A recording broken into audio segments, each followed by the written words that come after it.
in the quivering forest, where the shivering dog lives. Rising from Seattle, the warm, woody tones of the Fleet Foxes' 2008 self-titled debut full-length sparked a new wave of indie folksiness. But few would be able to replicate the band's layered songs and block harmonies. Suburban Seattle high school pals Robin Pecknold and Skylar Skjelset weren't looking to start a folk revival when they'd formed Fleet Foxes 2 years earlier. More likely to cover Simon and Garfunkel than Soundgarden, they tired of singer-songwriter open mics and formed a full band with a trio of Seattle indie scene vets. When early tracks started racking up MySpace plays, Fleet Foxes set about recording their full-length debut without the support of a label. Opening with Sun It Rises, a ragged group harmony built around a chant Pecknold and his siblings made up about a red squirrel.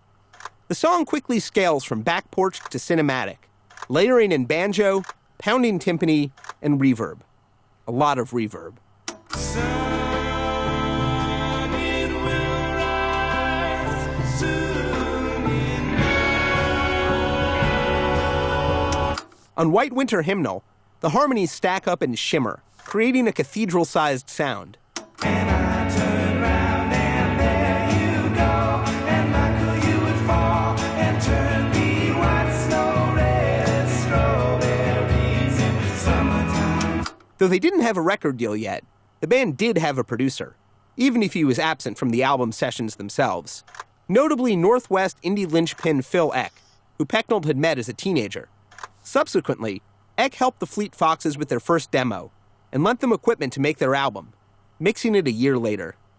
Songs such as Ragged Wood changed directions often, reflecting Pecknold's approach of recombining fragments into final compositions, while leftover snippets patch the spaces between longer tracks, creating an album that plays like a comfort quilt. You should come back home, back on your own now.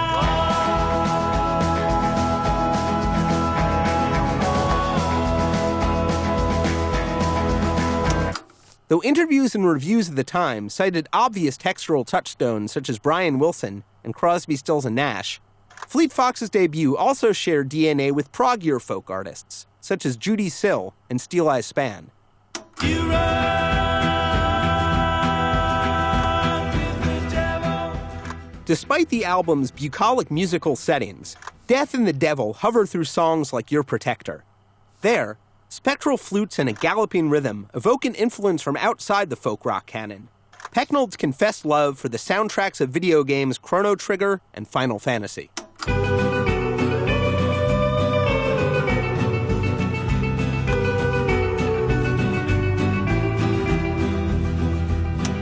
Laced with a sweet melody and gentle finger-picking, the near a cappella closer Oliver James obscures darker depths, like so much of the deceptively placid album.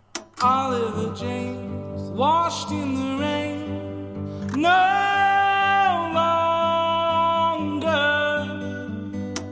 Likewise, after a deal with Sub Pop got the project over the finish line, the disc's cover would also disguise darker, stranger currents.